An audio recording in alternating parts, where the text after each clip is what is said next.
gotta eat the mic, apparently. He's got a thing though. All right, we're going to go ahead and get started.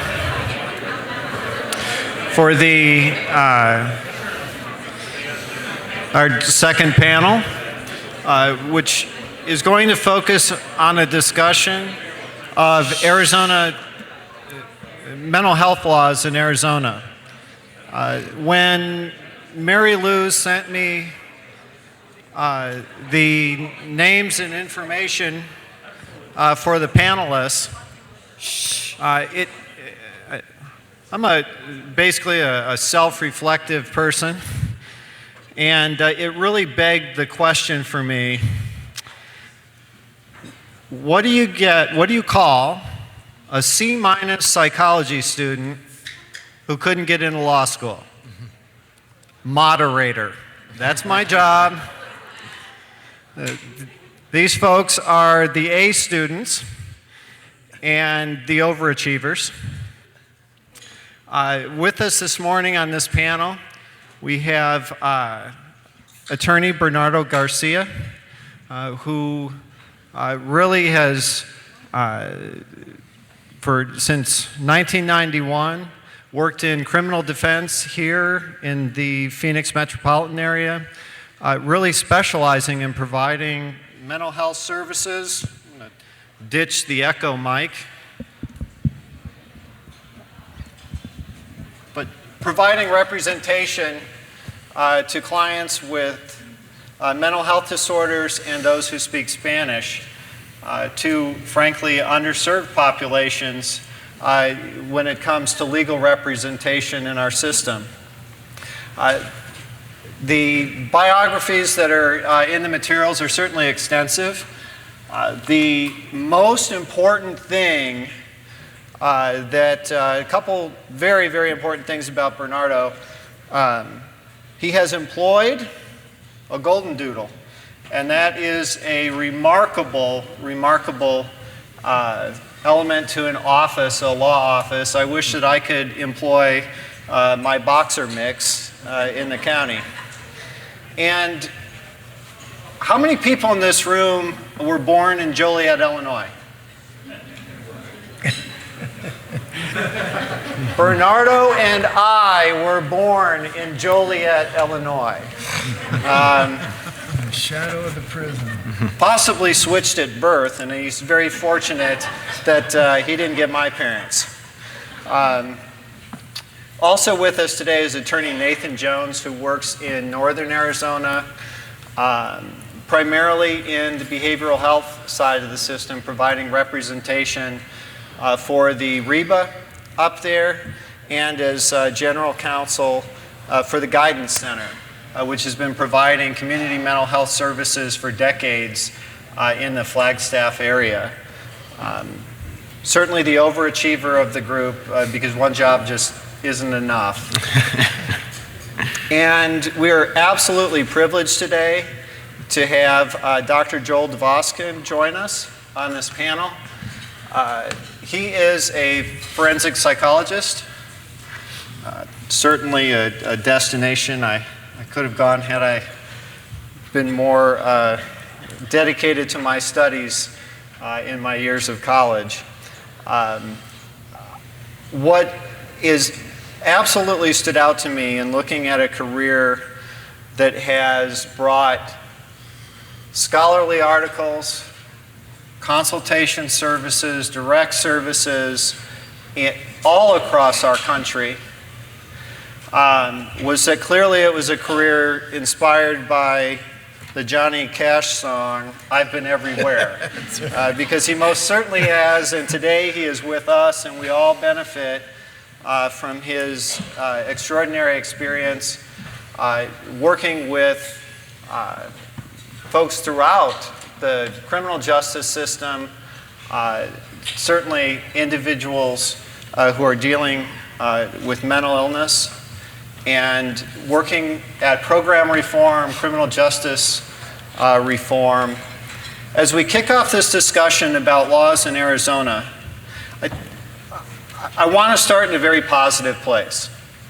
And that is one of an opportunity for our panelists to reflect on in three very distinctly different careers, their observations of criminal justice system, criminal justice reform, the positive changes perhaps that we have seen in this system.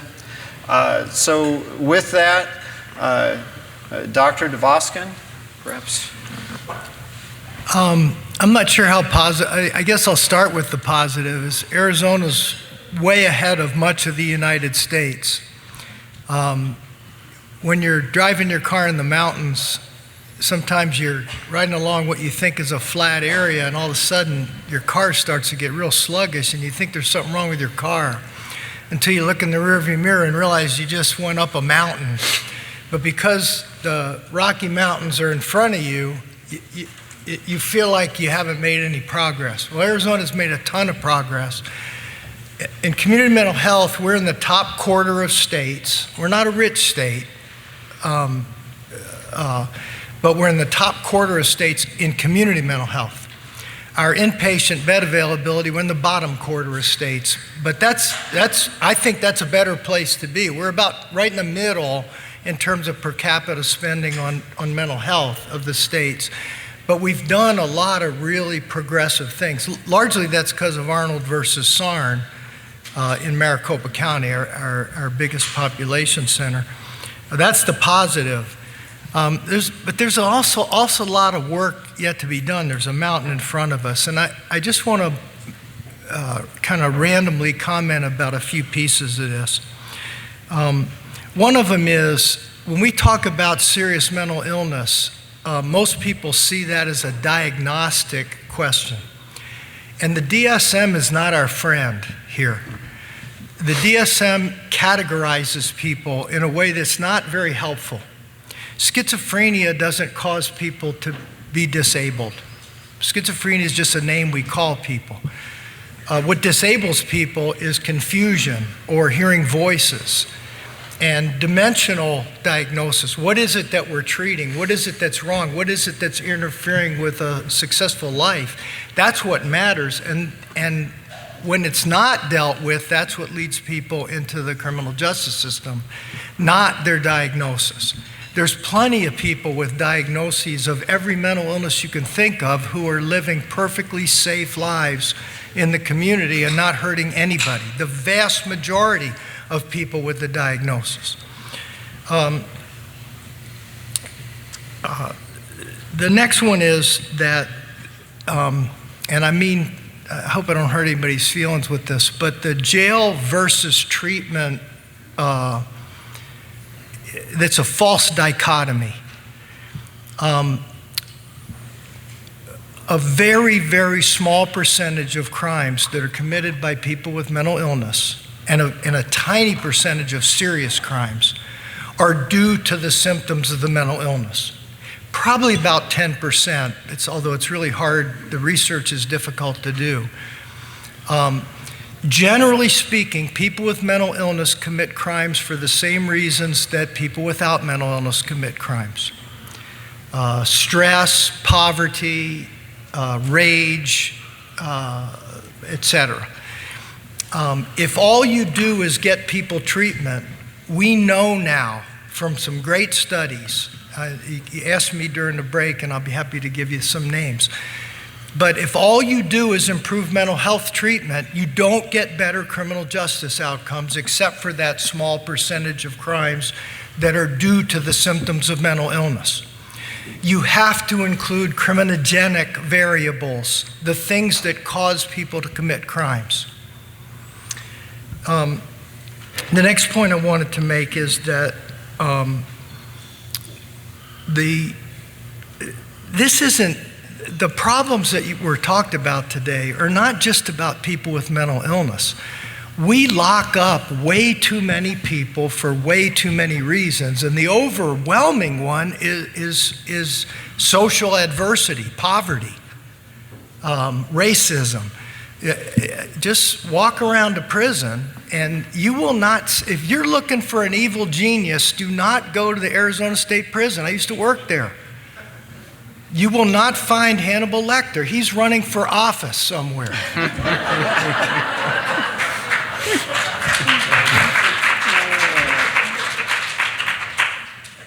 What you'll find is people who are bad at life. They're bad at everything. For God's sake, they're even bad at crime. Every frickin' one of them got caught. They're not good at stuff. And when I started as a youngster in the prison system, you worked all day or you learned stuff all day or you didn't get, you got two, we called it 2 for 1. You got 2 days of credit if you went to school or got a job. And you got 1 day of credit if you didn't work or go to school. Well, guess what people did all day? They worked and went to school. They graduated prison with degrees in welding and all kinds of skills. Now, largely because of money, most of the time in jails and prison, a high percentage of it is dead time, where people don't do much of anything except mess with each other. And as a result, we're spending a fortune to make people worse. If the criminal justice system was a boxing match, there would be an investigation because it looks like we're trying to lose. We're making people worse at tremendous public expense. Now, I've locked people up for most of my life. I don't not believe in prison. I just think we should use it for the people who need it the most. And it might be half of the people that are currently in prison in the United States. It might be a quarter of people that would really pose a public safety risk if they weren't in prison. For everybody else, we would be much better off doing the kind of things that the last panel talked about. When the juvenile justice facility in Show Low disappeared, they had to start thinking much more creatively about how to keep kids out of the system. The last point I want to make is that I wish I had a whole day to just talk about competency system in Arizona. It's an abomination. If you steal a sandwich and you were allowed to plead guilty, you might do 4 days in jail. Most likely you would just get fingerprinted and released because they don't have room. That's what the sheriffs would like. They don't want a whole bunch of people who steal sandwiches because they were hungry, and they were hungry because they were mentally ill in their jail. But what happens now is it takes weeks or even months to get found incompetent, which you're in jail for.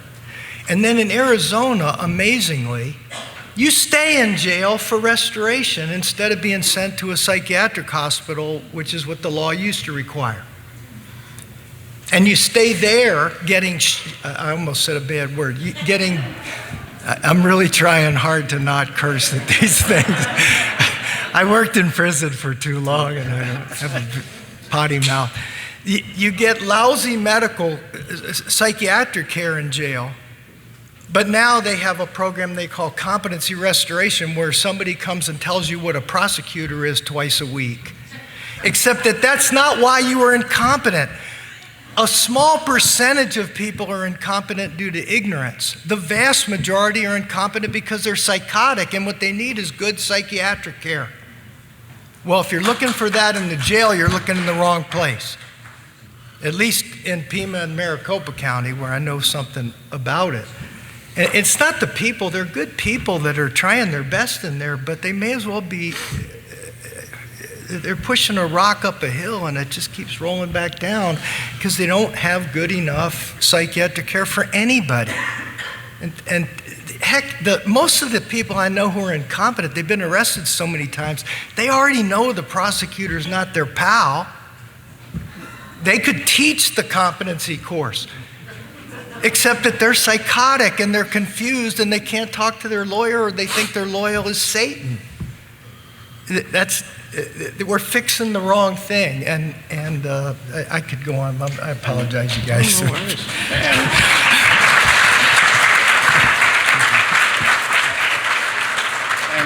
And with certainty, we will touch on that issue, I think, and it'll be woven throughout our discussion with regard to restoration to competency. laws associated with that. Nathan, this is not a competition today, but as an overachiever, I say to you, top that. Well, I don't know if I can top that, especially, our stance at NARBA Institute and at its various affiliated companies, one of which provides the direct behavioral health services. We're not necessarily advocating for things in terms of legislative change. There are rules and policies that are set by persons wiser than us through elected processes that we respect. We're just trying to provide the best service we can to the people that we serve in a system that, as the doctor mentioned, that deserves a lot of accolades on the whole. On the Medicaid side, it was the first state to adopt a managed care system. It is now in the process of being at the forefront of integrated care, which integrates physical and behavioral health in a way that sort of recognizes that the brain actually is part of the body. There are a lot of great things to be said about Arizona and its system in my experience. If you want to talk about some challenges, though, there are of course some that we see. A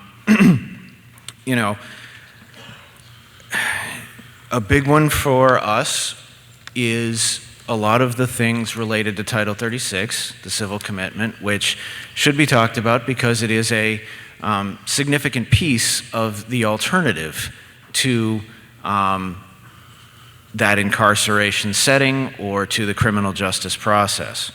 There are aspects of it that are particularly challenging in rural areas.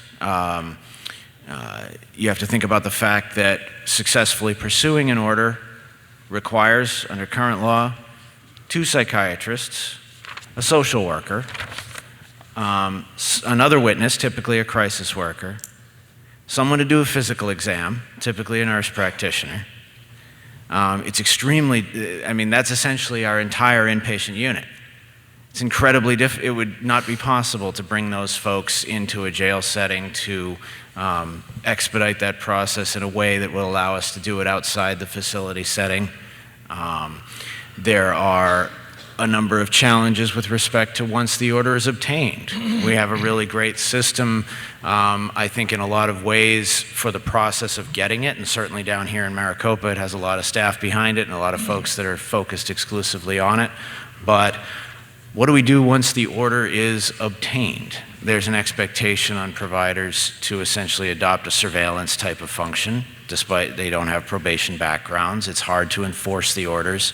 It's hard for law enforcement when they try to work with us to enforce them. Questions come up like, well, yes, statute says I can take the non-compliant person into custody based on the medical director's order, but it doesn't say that it substitutes for a search warrant, so I can't go into the house. So many unresolved questions and gray areas that come up is a challenge. Another one would be there are federal issues that, the number of psychiatric beds in Arizona was recently mentioned. And nobody wants to advocate for any kind of reinstitutionalization. It's something to be proud of that we don't see inpatient treatment as any kind of a primary vehicle, but where it is unavoidable, we do have that lack. I think that's been acknowledged this past legislative session. HB 2754 passed, which directs a study of that kind of psychiatric bed-in availability, and it also, at some point, is going to create a new category of facility called a secure behavioral health residential facility. This brings me to a point about all of these other issues that are potentially criminogenic. We have a word for that, the social determinants of health. Of course, criminality is not in itself a symptom of mental illness, but all these other things contribute to it. The poverty, the lack of housing. It's hard to be looked to as the solution to all of those things. Residential facilities, for example, are a class of facility that we have in the state. There's not enough of them. It's hard to arrange them appropriately. and they are outpatient settings. They are also not group homes. There is a expectation that they'll get better and discharge eventually. There is discharge planning. They're not locked, which makes it hard if someone's under court order and non-compliant because, of course, in our state, commitment doesn't mean committed to a facility. It generally means that you have an order that says you will comply with an outpatient treatment plan.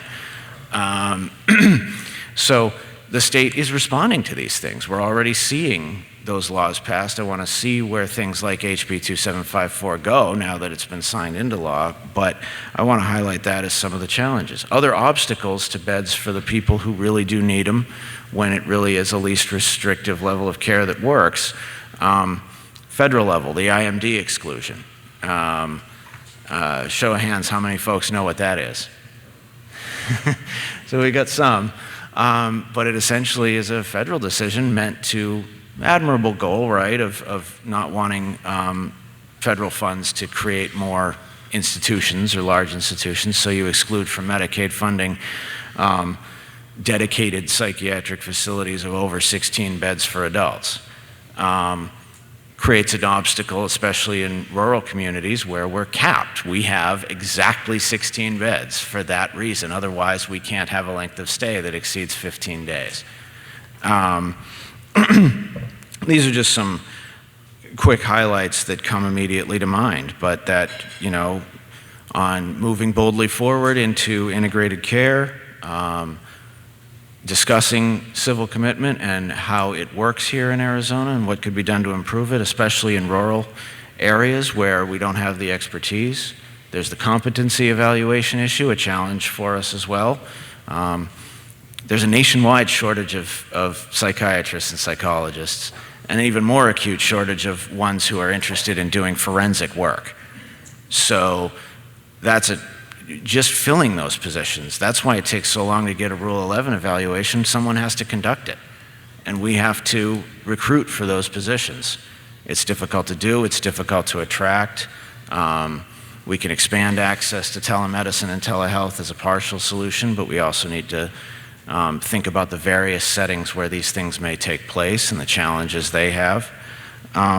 So anyway, I want to be on a positive note, though, because a lot of these things are probably nationwide issues that Arizona, I can already see, is aware of them. I can already see that I don't say much that people can't sympathize with or that people don't see as an issue. I think there's a lot of great minds that are working on it and strides that have been made and continue to be made in a system that really is at the forefront in a lot of ways. And so there are some dialogues to be had and some discussions to be had, and to the extent I can contribute or assist with them, that's why I'm privileged to be up here. Bernardo? You know, I look at things a little bit differently. I understand that there are great needs for the mental health community, and I represent mainly people who, through no fault of their own, suffer from mental illness and are stuck in the criminal justice system. But as I look at where I was 30 years ago and where we are now, I'm optimistic because I do see progress. I mean, when I started, the idea of CIT going through the different counties, I'm not certain that that was something on their radar. There are some very conscientious judges at Desert Vista, at the mental health court. There's a veterans court. These are all new innovations that I think have made progress. And I'm encouraged by them because I'm hoping the trajectory of that progress will continue. And I guess the way I look at my job and the way it's evolved is when I started, it was my job to communicate to a prosecutor that prosecutor needed to take a chance on my client, that prosecutor, knowing that my client suffered from mental illness, was going to give my client an advantage, because we were putting things into place to assure my client's success in the future. And I think when I first started, many line prosecutors would have thought of what I was doing, and I think many line judges would have thought of what I was doing as merely a defense attorney's trick. And as a matter of fact, that's why we changed our insanity laws in this state, because it was looked at as a defense attorney's trick. When I speak to prosecutors now, not all of them, but many of them, realize that what I'm trying to do is to serve my client, and that they should take a chance on my client, because we're putting into effect those things that will assure that individual's success in the future. That dialogue wasn't there 25 years ago. It's there more often now. That dialogue with police officers as to not necessarily filing charges against my client, but getting them care, is more often there than it was 25 years ago. So while I acknowledge, and that's how I make my living, that it's not a perfect system, it's getting better, and I'm encouraged by that. And I think that there's a lot of judges, prosecutors, defense attorneys, social workers, law enforcement that have really tried to improve the situation for the mentally ill. And as much as things may be lacking in some areas, they deserve some credit, because progress has been made over this last quarter decade.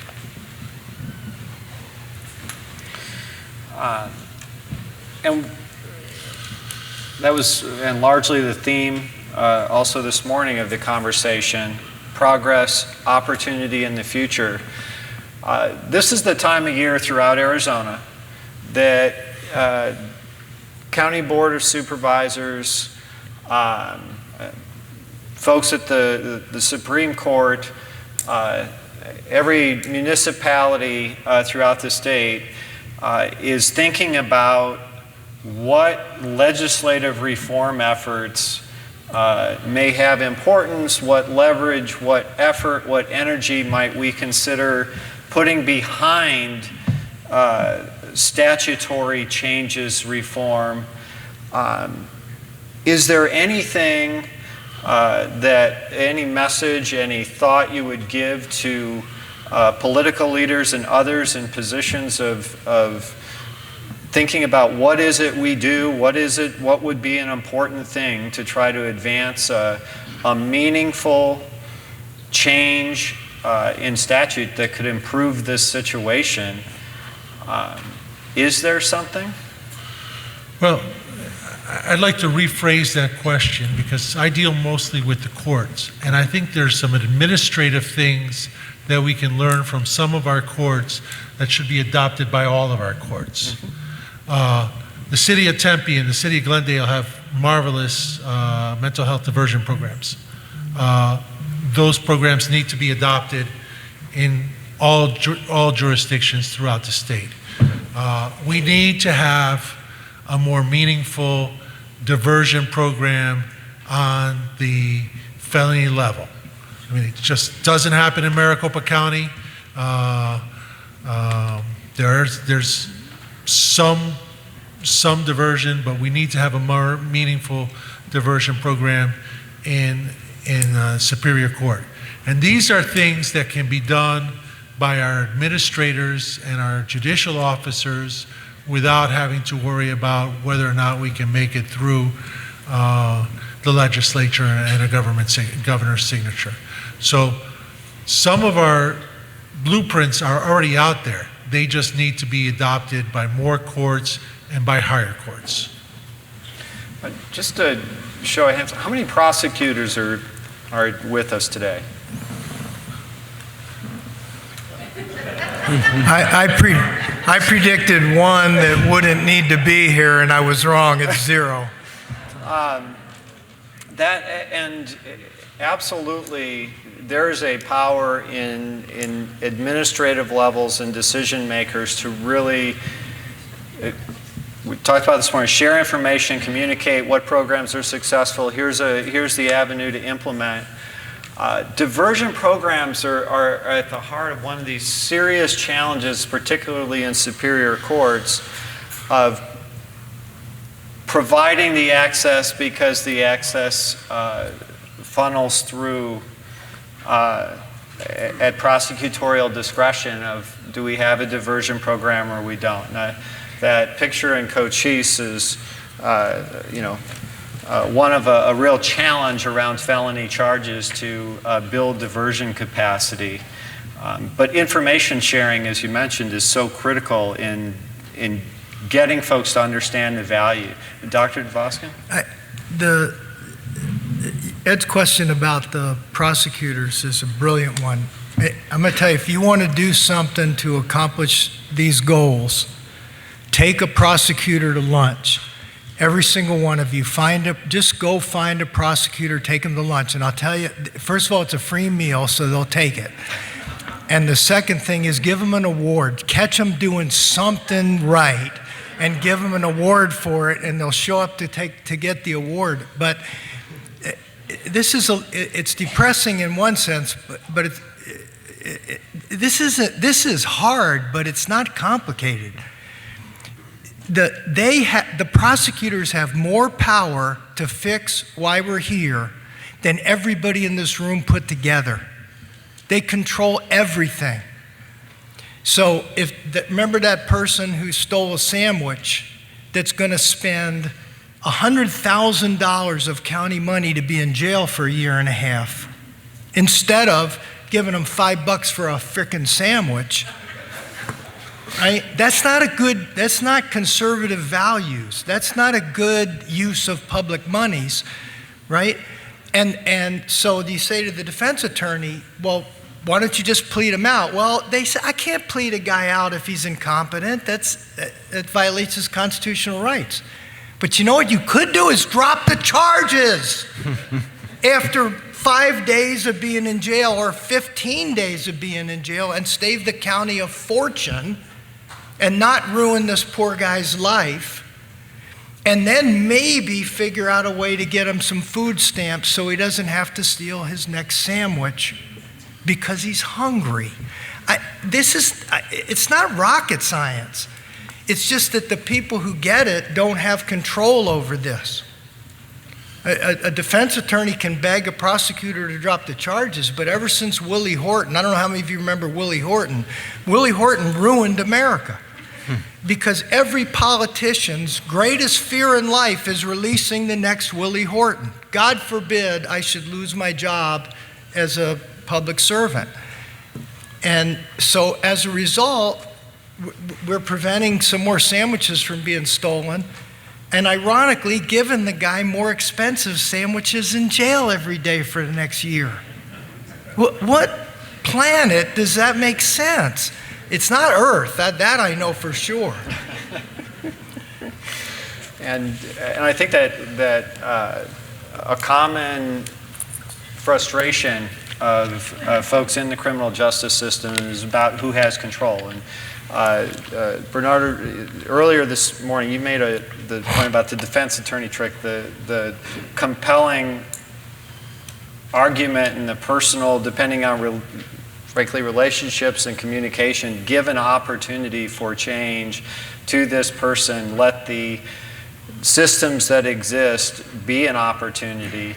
And that, frankly, is where we stand across a system of where diversion opportunity, decisions to dismiss after we've had those days that would be the punishment for the offense.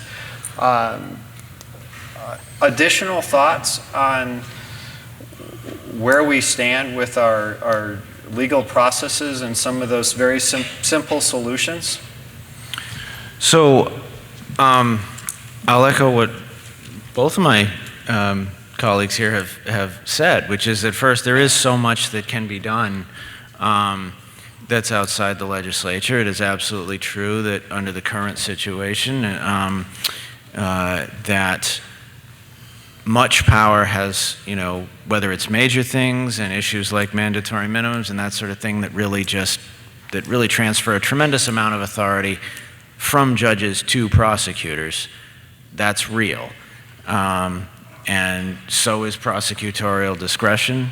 And we see up in the north and in the rural, we see lots of enlightened and responsible use of that discretion. We do see a lot of dismissed charges. We see a lot of Rule 11s that result in not competent, not restorable on a minor charge that really leaves them with little to do from there but to refer it to the Title 36 civil process.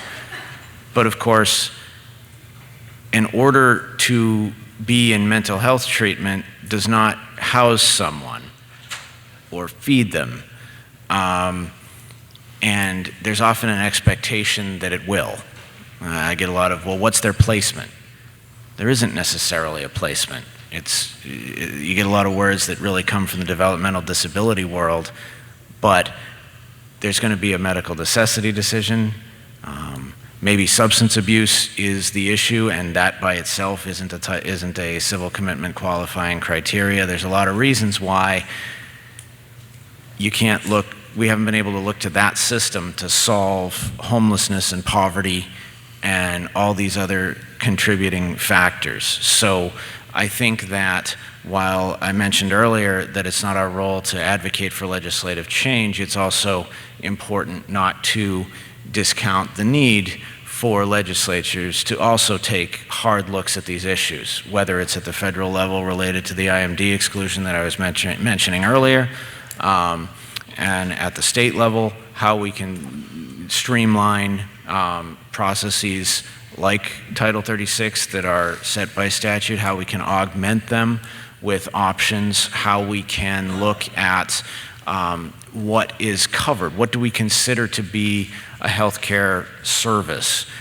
This is ripe for discussion as Arizona heads into its 1115 waiver process under which the entire Medicaid program exists here.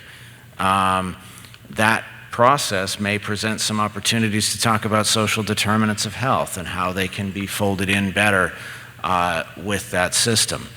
But I think we also need to think, well, sequential intercept. We talk a lot about services and courts at the felony level, but we see a lot of folks where it's miles and miles of misdemeanors. Just minor charge after minor charge after minor charge that either gets dismissed because Rule 11 either found them not competent or found them restorable, but it wasn't worth the expense or the time, and they're doing exactly what the doctor mentioned, which is dismissing the charge. But what next? And what services can there be? We don't have, intensive probation for somebody who stole that proverbial sandwich, right? It's not a felony. So we need to look at the limited jurisdiction courts and how they can be all part of it as well, and what kind of resources are steered in that direction. So those would be some of my thoughts. I promised Mary Lou that I would talk about mental health law, like law stuff, which is dicey for me because they're lawyers and I'm not. But if you know the Clark case, where the Supreme Court said it was okay for the state of Arizona to say that you cannot introduce evidence of psychosis on the question of mens rea. Mens rea means guilty mind. And this is legal stuff, but it ruins people's lives. So Mr. Clark killed a police officer and credibly claims that he thought that it wasn't a human being, that it was an alien. And but he certainly intended to pull a trigger, and he knew that the gun makes a loud noise and causes damage, but he didn't think he was killing a person. And he was not allowed to introduce evidence on on that question. And mens rea is an essential component. You can't commit murder if you didn't intend to kill somebody. So the court said, well, that was okay. Well, so it said Arizona can do that. Well, my daddy taught me the worst reason in the world to do anything is because you can. Just because you can doesn't mean that you should. And Arizona should change its statute immediately to say that you can introduce evidence on any essential component of the crime. Now, the reason Arizona made that decision has to do with something called diminished capacity, which is a very different thing. Diminished capacity is a narrow piece of law, and it's pretty much the only time it's used, and it's in about 14 states, something like that now, is if you kill somebody in the heat of passion, the law says it's murder unless you didn't have time, you didn't have a cooling off period. So if there's a delay in the time between when you had felt passionate about it, and I tell you who it's written for. It's written for rich people that shoot their wife when they catch them sleeping with somebody else. And if you're rich, it knocks it down to manslaughter, even though you had a week to think about it. And they say, well, but he had an anxiety disorder, so he didn't use the cooling off period. And Arizona rightly said, that doesn't make much sense to us. So Arizona doesn't have diminished capacity. And if you think about it for a week and kill somebody, even if you have a mental illness, it doesn't change the fact that you premeditated their murder. But this is very different than that. This is an essential component of, I didn't think I was killing a person. And even if the court would have eventually found him guilty, he certainly had a due process right to state that case. The Clark decision was a horrible decision, in my opinion, and it could be fixed by the legislature of Arizona because the Supreme Court didn't say you have to do a stupid thing. It just said you could. So that would be a really good change, in my opinion. Hey, let me follow up on that, because I realize that the diminished capacity is, and I'm told this every week by prosecutors, diminished capacity is not a defense in Arizona. The question then for many of us should be not only pursuing a change in the law, but what do we do with our clients who have diminished capacity? What do we do with these individuals who are suffering from mental illness and therefore should not be treated the same as someone else? And I think that's where good lawyering comes in. That's where working with prosecutors comes in. That's where working with judges comes in. You know, diminished capacity may not be a defense, but it is something for mitigation. Yes. And it is something for plea negotiations. And it is something for consideration as far as how we're going to resolve a case, either with a trial or short of trial.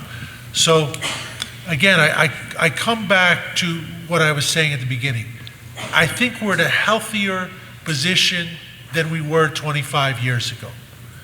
I don't think we're where we want to be, but I think we're in a healthier position such that if someone now has a diminished capacity issue, then at least the discussion between defense and the state can occur, where I'm not certain it occurred 25 years ago. And you could also put that in statute as a mitigating factor, would probably help encourage those conversations as well. And I just want to add one piece to this, which is there's a case before the Supreme Court called Kahler or Kahler, I'm not sure how you pronounce it, Kahler. And the question is, there's 4 states, either 4 or 5 states that don't have an insanity defense, and the Supreme Court has finally decided to hear whether there's a constitutional requirement to have an insanity defense. And it's going to be 5-4, and we don't know which way it's going to go. But the facts in Kaler are not very good. He did not have a psychotic illness. He had an anxiety disorder. And so the cynical part of me says that the Supreme Court purposely accepted a case with bad facts because they wanted to find the wrong way. But most of my law professor friends think that the court's going to say, yeah, you do have to have an insanity defense. Arizona has one, so it probably won't affect Arizona, but it's a really important case nationally. You know, when it comes to the, I'm going to call the mens rea exclusion, this current and very long-standing doctrine here that you can use mental health evidence to establish an insanity defense, but you can't use it to raise reasonable doubt about intent. I'll go back before Clark, back before Mott, back before all of that, and Monroe as well, more recently, and look to its original genesis in Chance, a case in 1965, where at the time a significant part of the justification for that idea was this same kind of, now what? What do we do with the diminished capacity folks? At the time, one of the pieces of rationale that was cited was that Arizona had not adopted any civil commitment statutes or the civil commitment sections of the model penal code as it was at that time. This is long ago, 50 some odd years ago.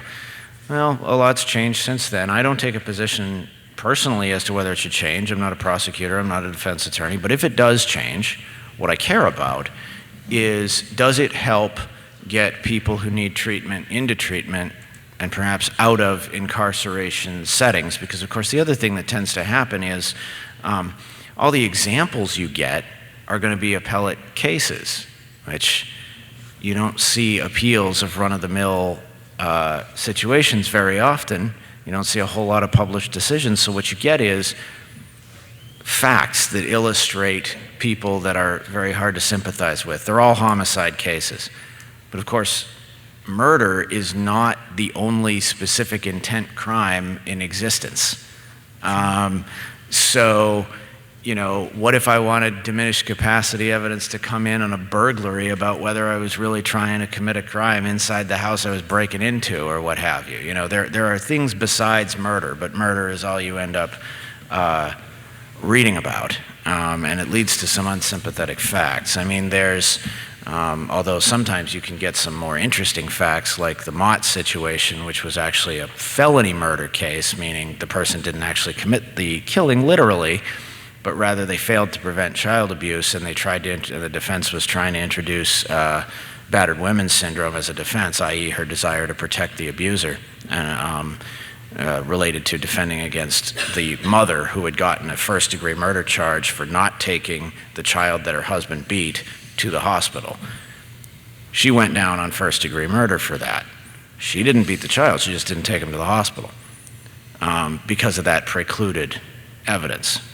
So facts seem to matter, and trying to illustrate it in terms of the myriad situations where it could come up, because I'm sure defense counsel, like you said, gets told it's not a defense all the time. Probably not all in murder cases. So, you know, how we could look at that rule or what kind of a dialogue we could have. Another important point was, like I was saying earlier, when it all originally had this genesis and all the well-established precedent that's followed it has been based on a case that originally, back in 1965, was partially premised on the idea that we didn't have civil commitment. Well, we do now, so do all 50 states. We're in a minority on excluding the evidence. Only about 14 states have rules similar to ours. And so if there is to be a dialogue about it, you also have to do that you have to hit that what then point. How do we look at the titles? Because, you know, you might be concerned about, oh, well, if this leads to a conviction on some much lesser charge where release will happen, or just outright acquittal, you know, which could happen if you've failed to prove an element of the offense, where intent is an element of the offense, well, what happens now? What's the alternative?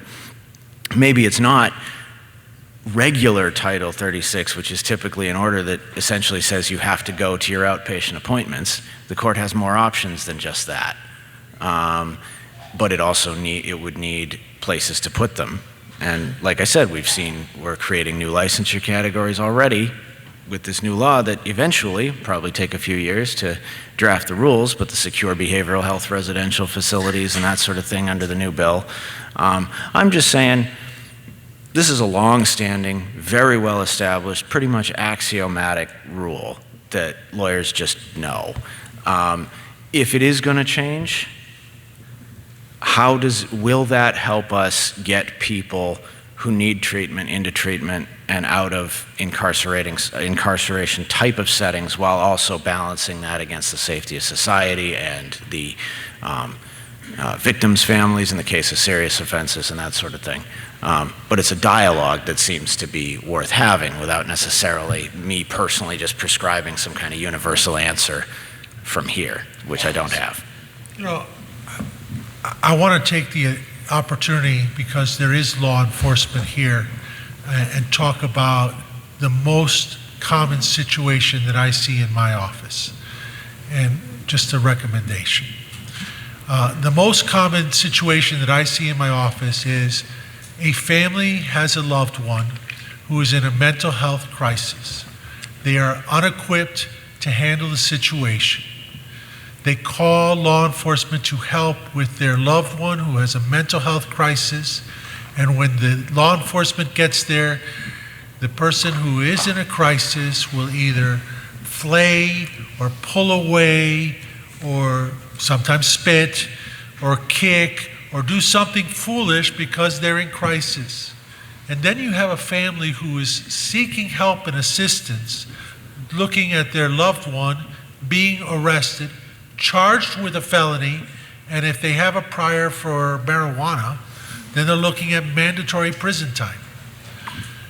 My only comment is, just as I believe the dialogue is better now between prosecutors and defense attorneys and judges, in this particular area, there needs to be a better dialogue between the mental health community and law enforcement. With law enforcement, I hope will do more and more increasingly is take that person to UPC or whatever their county facility is for mental health, and not to the jail.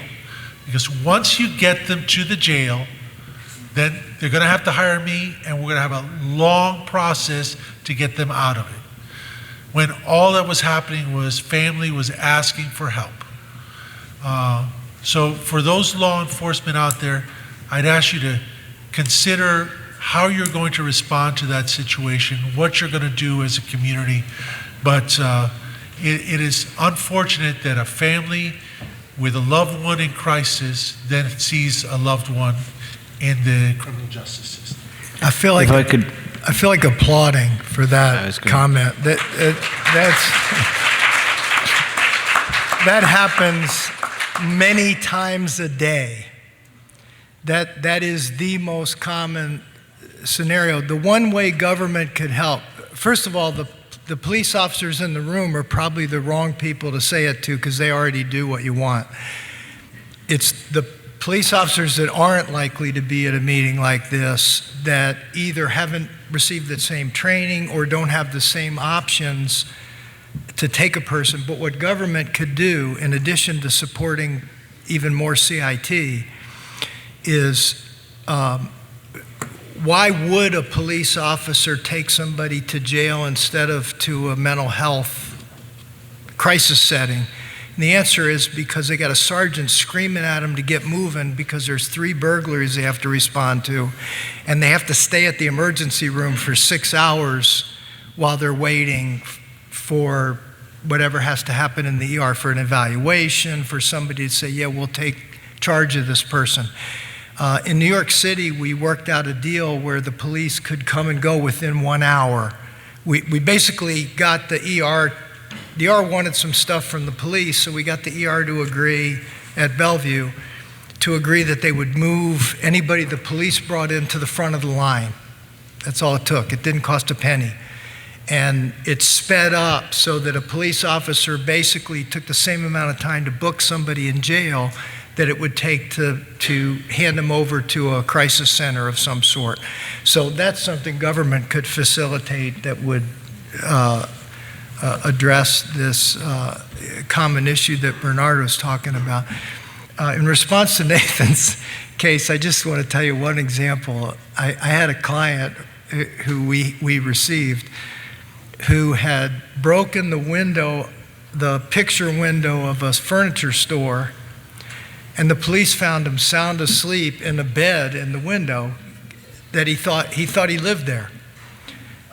And he was charged with burglary. Well, he did not have he thought he lived there. He did not have the intent to illegally break into a building.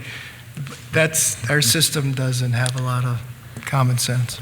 You know, I want to take a second and just mention, by the way, that when it comes to those crisis stabilization units, which are essentially here in Arizona, they're 24-hour chairs that enables us to classify them as outpatient settings, which is important because of the IMD exclusion mentioned earlier and our cap of the 16 beds. Well, a chair is not a bed, right? So it reclines. But the important thing is that it provides an alternative, and that's the role. That's what we want to try to do the best, is provide those alternatives, because they do use them. And by the way, I can tell you just from personal experience, the counties, the law enforcement people, whether it's in the city of Flagstaff or whether it's Coconino County or down in Yavapai County, my experience has been that they absolutely are committed to utilizing those jail alternatives wherever they possibly can, and I see that commitment at the highest levels. They don't want people in the jail unnecessarily, and I don't think they need any convincing. I think they are key and vital allies who should be applauded for what they're already doing, and we just need to provide them the alternatives that they can use and how best we can fund those and ensure their stability, because we're all on that same team. Provide the alternatives, they will use them, and they do.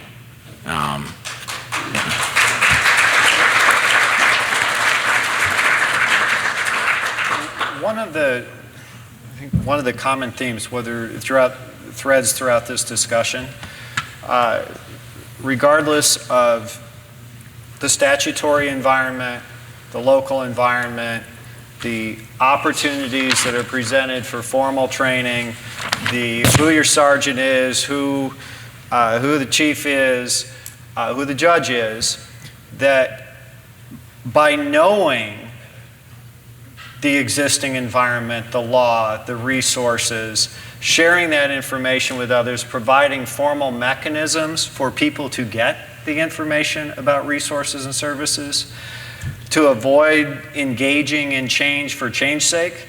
If, as Nathan has said several times, if it doesn't improve an outcome to treatment access, is a statutory reform really the thing that we're depending on to make a system better? And to Bernardo's comments throughout of having influence and knowing the needs of a client and representing that person, given the circumstances that exist, to the best professional capacity, is so very, very fundamentally important in the work every professional in this room does.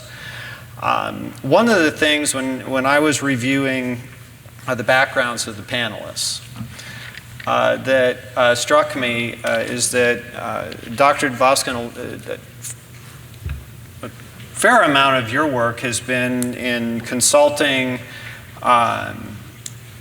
with regard to architecture and design of facilities, jails, hospitals.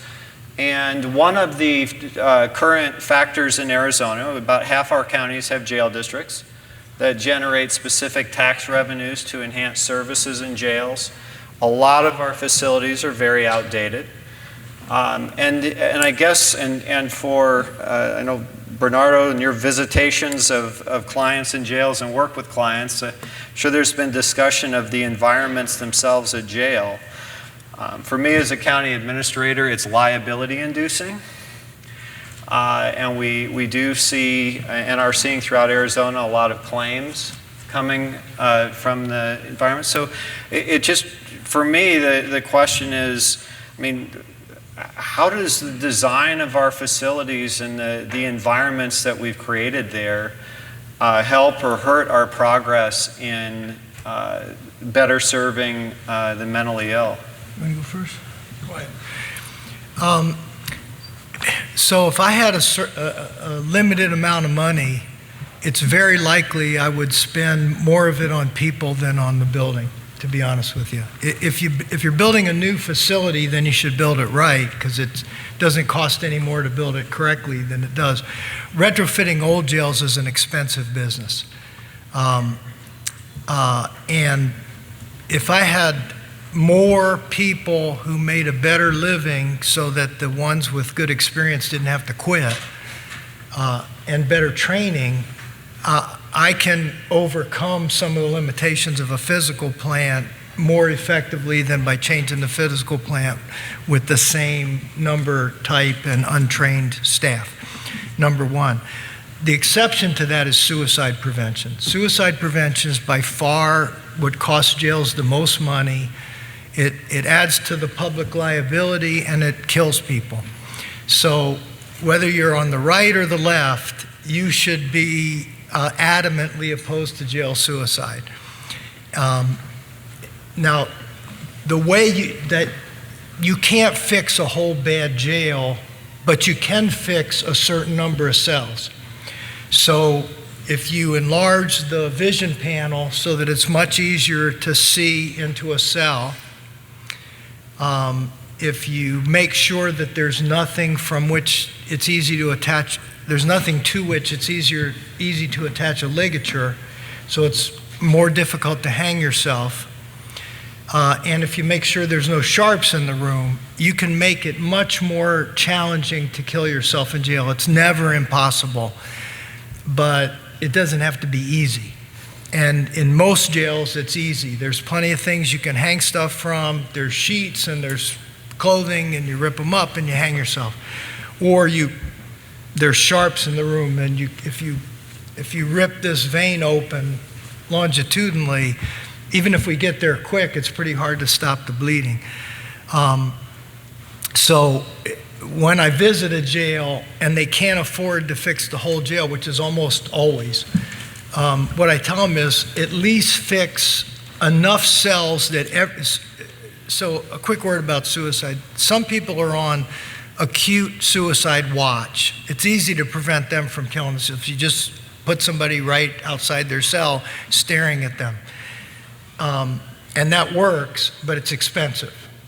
So jails do that when people are known to be at acute suicide risk. What's really hard is people that are at chronic suicide risk, people who are in despair.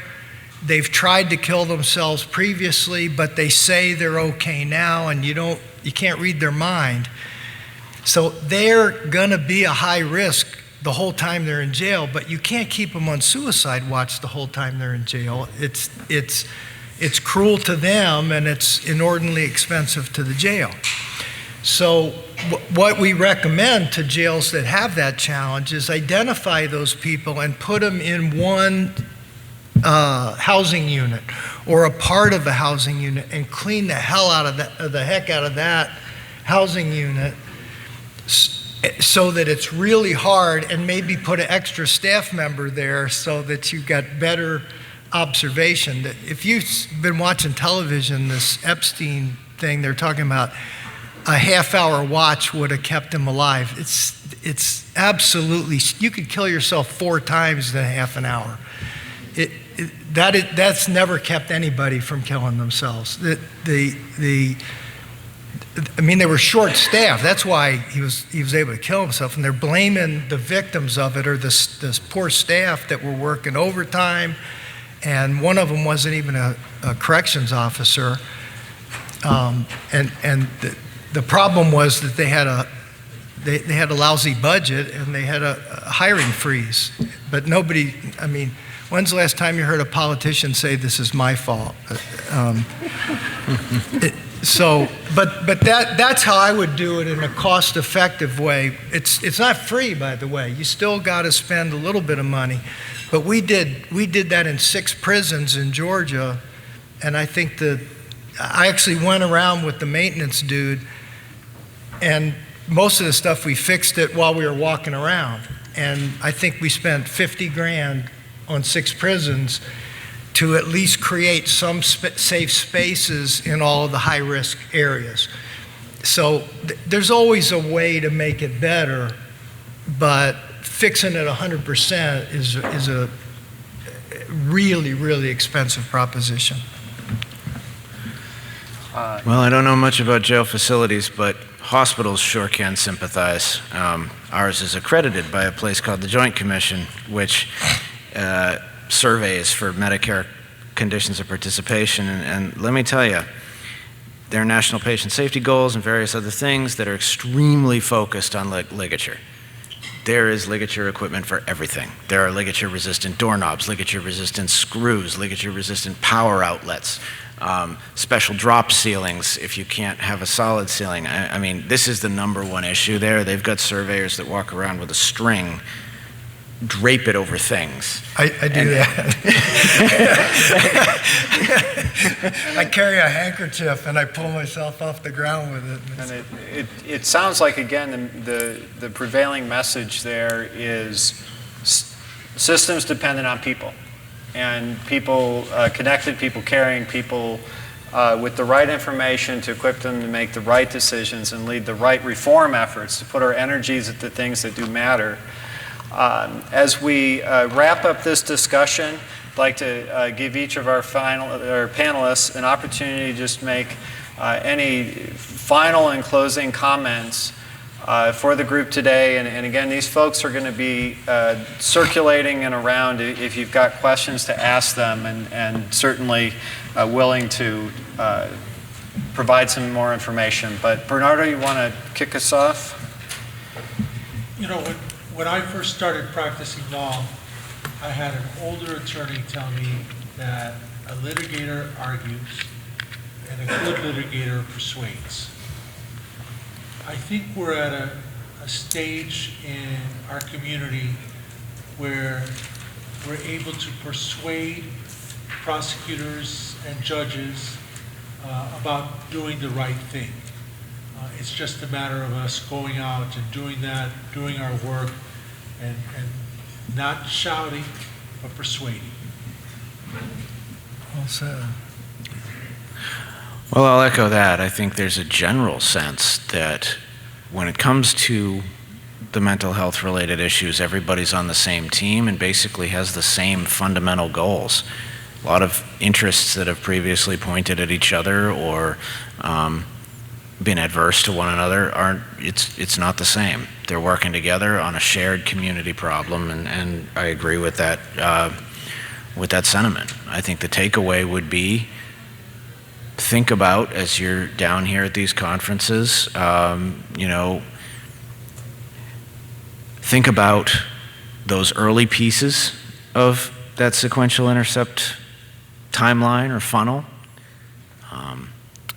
Think about the minor charges. Think about the civil processes. Think about the collateral consequences of things. Think about social determinants of health. And all of those factors that have not traditionally been regarded as healthcare or criminal justice related, but that feed into both. And finally, think about the perspectives, the importance of a diverse range of perspectives. We want to hear more from the, in any change or anything that gets discussed. Involve the peers, involve the people with lived experience in those systems, involve every voice you can think of, involve the rural communities, because that's where these dialogues can go. And as I mentioned, sometimes we can make a policy to solve a Maricopa problem that might be different in the north, or might not exist in the north or in a more rural county, or that presuppose the existence of resources that might not be there. So I just say, I think there's a great sentiment that we're all fundamentally on the same team, and let's just view opportunities like this as the opportunities for dialogue that they are. And I hope to see more and increasingly diverse perspectives contribute to that discussion, and then providers like ours and systems like ours, how they can best serve these populations and help these people and essentially find the yes.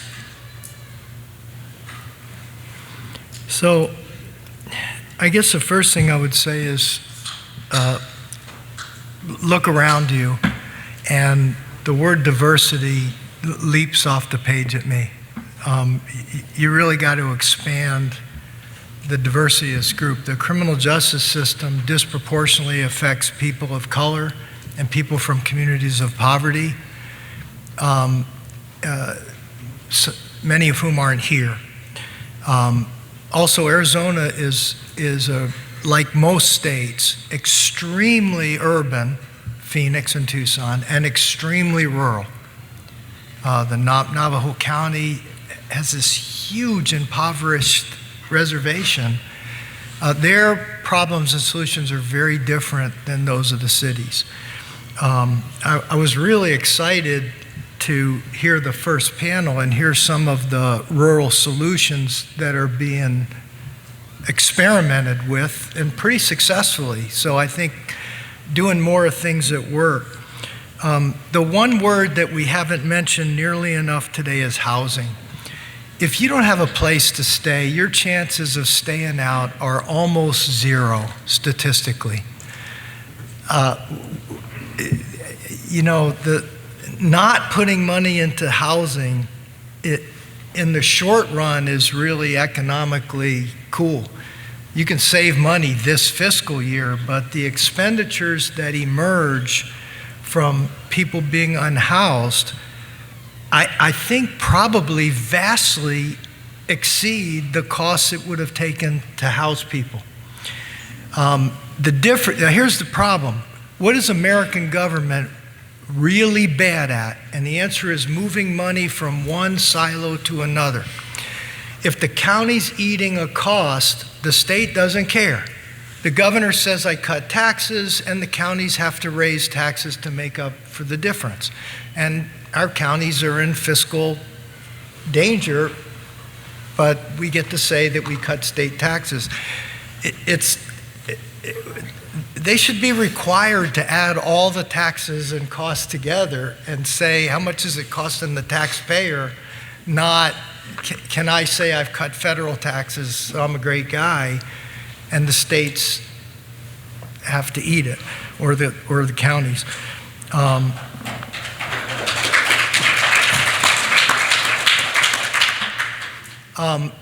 I guess if I could change one thing about the criminal justice system really quickly, I would move discretion back to the judges. Judges used to exercise discretion, and every once in a while there would be a horrible example that made the front page, but it was always in the light of day and with scrutiny. DAs, and luckily we have some really good county attorneys in Arizona, but they exercise discretion behind closed doors, and their incentive is to clear cases. And if you notice during the campaigns, how do they run for office? By percentage of guilty pleas. So it's to their interest to say, well, I'm going to charge you with first-degree murder, but if you'll plead to 74 burglaries, we're good. And now they get to count 74 convictions. Discretion should be exercised with transparency, and that's what judges had to do. And I would much rather, I think the kind of conversations Bernardo has been talking about during this panel, judges used to do it all the time, and the vast majority of the time they did it well. And every once in a while, they would do some horribly racist thing that hit the front page, and so suddenly it was, we're going to take the discretion away from judges. I think that was a mistake, and I would, if I were king or queen, I would undo that. And finally, the access to the hospital has become an all or nothing phenomenon. It's another false dichotomy. We don't need to reopen long stay asylums. That's not a good idea. But that doesn't mean that you shouldn't have access to short stay inpatient care when you need it. And that, I happen to know that's a very easy problem to fix. And the reason I know it is we fixed it in Nevada. I chaired a commission for a council for the governor of Nevada, and they had 250 people a night sleeping in the emergency room in Las Vegas. And we didn't fix it 100%, but we made it way better by doing one thing. We raised the Medicaid rate for inpatient psych. It was $425 a day, and if any of you are hospital administrators, you know you cannot even come close to breaking even at that. We raised it to $945 a day, and the next day, Valley Hospital opened a 50-bed inpatient psych unit. And by the way, if it's part of a general hospital, it's not, the IMD exclusion does not apply. That's just for a freestanding hospital.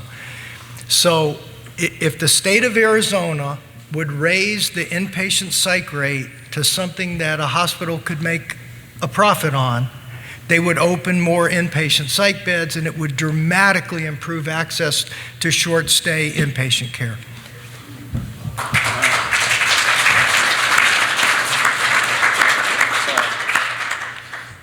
Is Governor Ducey here?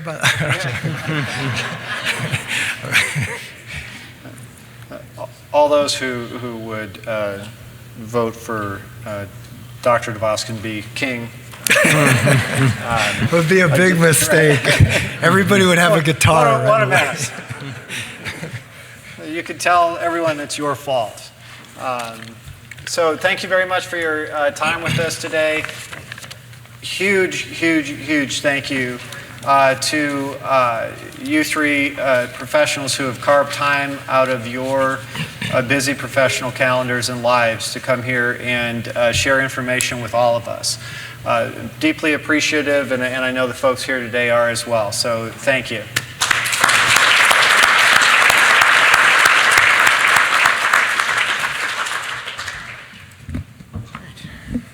Thank you, Ed, Bernardo, Nathan, and Joel, and our panelists from this morning as well. Tremendous discussion today. And some of it I know is a little bit technical and maybe over the typical layperson's thoughts for the afternoon. But we need to learn. We need to learn how our system became so complicated and lost its common sense. And didn't these panelists do a wonderful job of bringing common sense? All of our panelists in this morning as well.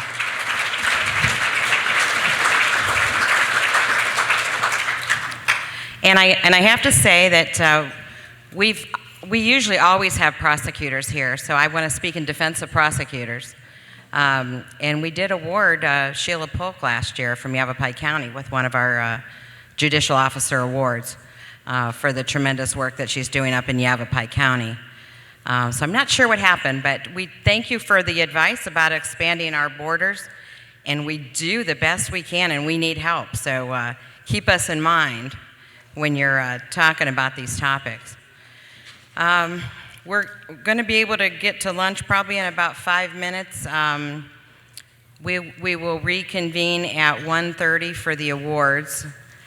For those of you that are receiving awards, there are going to be boxes out on the sign-in table.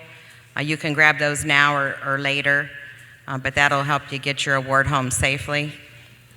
And there's going to be 2 buffets, one out here, out these doors, and one out by the exhibitor tables. So thank you all, and we're going to keep this conversation alive. Thank you for making it happen. We'll see you back at 1:30.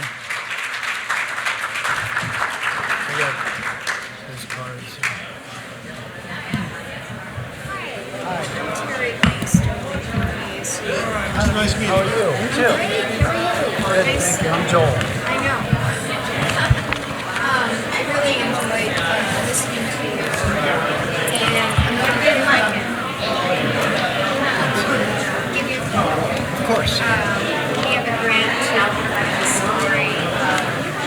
the interstate.